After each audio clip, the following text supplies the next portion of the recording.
اگرچہ میں ان سب کا ادب کرتا ہوں، سبحان اللہ، میں ہری پگڑی کا بھی ادب کرتا ہوں، سبحان اللہ، میں سفید امامے کی بھی ریسپیکٹ کرتا ہوں، سبحان اللہ، میں اشرفی رومال کو بھی چومتا ہوں، سبحان اللہ، میں تصویر کے دانوں کو بھی آنکھ سے لگاتا ہوں، سبحان اللہ، لیکن رومال اور امامے کے رنگ میں گم نہیں ہونا ہے، ہمارا سفر آگے ہے۔ سبحان اللہ، انہی روز و شب میں الجھ کر وہ لہجہ کہ تیرے مکان و زمان اور سبحان اللہ، میں یہ عرض کرنا چاہتا ہوں کہ اس اللہ کے ولی نے اس ظالم تاتاری کے سامنے صرف ایک جملہ کہا، لیکن کہنے کا انداز دلوں کو لوٹ لینے والا تھا۔ سبحان اللہ، زبان میں جو مٹھاس تھی وہ فتح کرنے والی مٹھاس تھی، اس جملے کو بولنے میں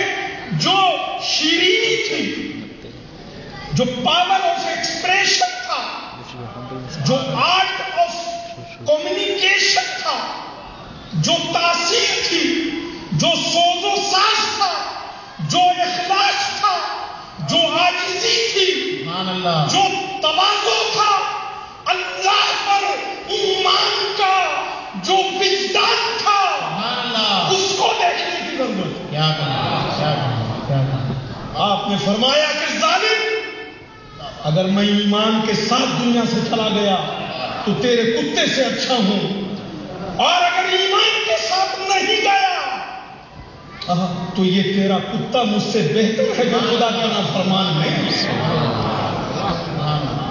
بس یہ جملہ ان کی زبان سے نکلا تو علامہ اقبال نے صحیح کہا کہ ہے عیاں یوں رشے تاتار کے افسانے سے پاسباں مل گئے کعبے کو صنم کھانے سے۔ تاتاریوں نے ایک ولی کی زبان سے ایک میٹھا جملہ سن کر خدا کے آگے سر کو جھکا دیا۔ سبحان اللہ، سبحان اللہ، سبحان اللہ۔ تو میرے دوستو، آج ان صوفیہ سے، ان اولیاء سے، ان بزرگوں سے اگر ہم نماز نہیں سیکھ سکتے اپنی بدنصیبی سے، اگر ہم اخلاص نہیں سیکھ سکتے اپنی بدنصیبی سے، اگر ہم اتحاد نہیں سیکھ سکتے اپنی بدنصیبی سے، تو کم سے کم ان اولیاء کرام سے اپنی زبان کی مٹھاس ہی کو سیکھیں۔ سبحان اللہ، سبحان اللہ، سبحان اللہ، کہ جب بولے تو زبان میں وہ شیرینی ہونی چاہیے، وہ آنیسٹی ہونی چاہیے، وہ پیار ہونا چاہیے، وہ کائنڈنس ہونی چاہیے، وہ سوز و ساز ہونا چاہیے کہ ہماری زبان سے نکلی ہوئی میٹھی بولی کو سن کر لوگ ہمارے بن جائیں۔ یہ اپرچونٹی دنیا میں آج بھی سنی مسلمانوں سے زیادہ کسی کے پاس نہیں ہے۔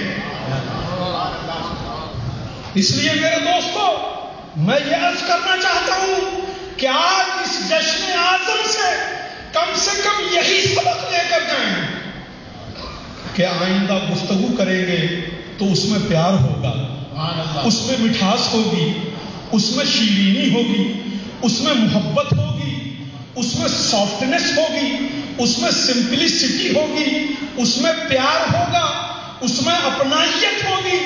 اس اپنائیت کی بولی سے ہم چاہیں تو اسٹریٹ کی اسٹریٹ مسلمان ہو سکتی ہے، گلیاں اور شہر مسلمان بن سکتے ہیں، اس لیے کہ یہ وہ نسخہ ہے جو بغداد میں بھی آزمایا گیا ہے، جو اجمیر میں بھی آزمایا گیا ہے، جو کچھوچا میں بھی آزمایا گیا ہے، جو بریلی میں بھی آزمایا گیا ہے، جو تمام اولیاء کے آستانوں پر آزمایا جا چکا ہے۔ سبحان اللہ، سبحان اللہ۔ حضرت سیدنا مخدوم اشرف جہانگیر سمنانی نے ولایت کے لیے جو شرطیں لکھی، ولایت کا جو کرائیٹیرین مقرر فرمایا ہے، اس میں کیا چیزیں آپ نے لکھی؟ آپ فرماتے ہیں کہ ولایت کے جو فنڈامنٹل انگریڈینٹس ہیں ان میں علم، نالج، افعال و حرکات کا شریعت کے مطابق ہونا، all our actions must be compliant to the Sharia laws. حضور صلی اللہ تعالی علیہ وسلم کی سیرت کا متبع ہونا. We must be obedient to the seerah and life of Rasulullah صلی اللہ تعالی علیہ وسلم. حسن اخلاق, the perfection of our behavior. فیاضی, generosity. بے غرضی, selflessness.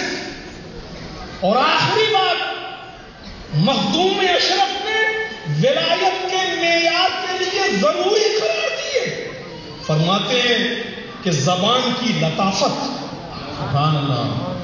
جب تک آپ کی زبان میں پیار نہ ہو, مٹھاس نہ ہو, تو ولایت کے شرائط پورے نہیں ہو سکتے. ایک بار آپ کی بارگاہ میں آپ کے انتہائی عقیدت مند شخص نے پوچھا اور سوال کیا کہ مخدوم صاحب یہ بتائیے, ایک مسلمان اپنی عبادت کی وجہ سے جنت میں جائے گا یا اللہ کی رحمت کی وجہ سے جنت میں جائے گا؟ It is a very difficult question.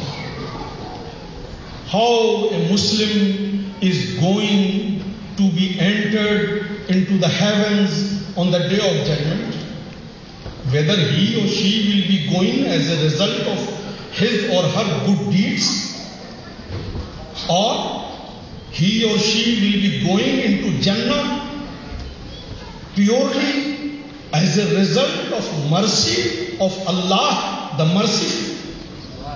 یہ سوال پوچھا. حضرت مخدوم اشرف جہانگیر سمنانی رحمۃ اللہ تعالی علیہ نے ارشاد فرمایا, میرے فرزند, میرے عزیز.